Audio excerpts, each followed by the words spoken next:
السلام علیکم ګرانو دوستانو، نن به زه تاسو ته یو ډېر مهم خبر درکړم چې هغه تېره ورځ د افغانستان کرکټ بورډ لخوا نه حشمت الله شهیدي د افغانستان د 50 اوریزې لوبې او د ټیسټ لوبو کپټان ټاکل شوی ده. دغې نه وروسته بیا د افغانستان ملي ټیم دغه لوبغاړي به زه تاسو ته وښیم چې کوم لوبغاړو حشمت الله شهیدي ته مبارکي ورکړې ده او کوم لوبغاړو ده ته مبارکي نه ده ورکړې. زه به تاسو ته وایم چې د حیرانېدلو خبره خو پکې دغه ده چې محمد نبي غوندې لوبغاړي ورته اوسه پورې مبارکي نه ده ورکړې. نو دغه لوبغاړي به زه تاسو ته وښیم چې په دغه کې بعضې میراثي لوبغاړو هم یعنې اوس نه حشمت الله شهیدي ته چاپلوسي شروع کړله چې په دغه کې آفتاب عالم د یو ګلبدین نایب صاحب ورته ټول نه اول لوبغاړی و چې ګلبدین نایب ورته مبارکي ورکړې ده. دې نه علاوه دغه نور لوبغاړي به زه تاسو ته وښیم چې په دغه کې رحمان الله ګوربز، نجیب زدران، مجیب زدران او دې نه علاوه ټول نه مهمه خبره چې خاص لوبغاړی رشید خان چې کوم ده هغه هم حشمت الله شهیدي ته مبارکي ورکړې ده.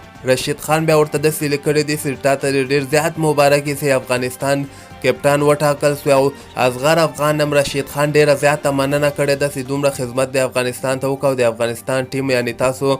دغلته راورسو هغه اصغر کپټنسي نه یې مننه کړله. خو په دغه کې مهمه خبره خو دغه ده چې د افغانستان مشهوره لوبغاړی محمد نبي، اصغر افغان، کریم جنت، دولت زدران دغه لوبغاړي تر اوسه پورې حشمت الله شهیدي ته مبارکي نه ده ورکړې. زه خو حیران دغلته شومه چې ما د محمد نبي چې ټویټر اکاونټ وکړه هغلته سهار راهیسه د یو 2 پوسټونه ریټویټ کړي هم دي، یعنې دی آنلاین سوی هم ده په ټویټر کې، خو حشمت الله شهیدي ته مبارکي نه ده ورکړې چې په دغه باندې زه ورته ډېر حیران پاتې یم. آیا دغه ورنه نه ده خوشحاله دغه حشمت الله شهیدي نه؟ او دغه بعضې لوبغاړي داسې دي چې دوی ته ډېر زیات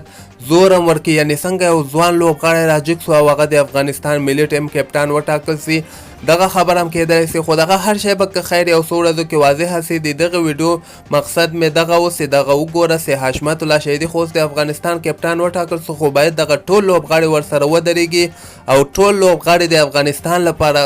سوچ وکړي، د افغانستان د ګټې لپاره سوچ وکړي، د افغانستان ملي ټیم پرمختګ لپاره سوچ وکړي، نه شخصي ګټو لپاره. تاسو خپل نظر لاندې ما سره په کمنټ کې حتما شریک کړئ او د کرکټ تازه خبرو لپاره تاسو دغه چینل هم در سره سبسکرایب کولی شئ.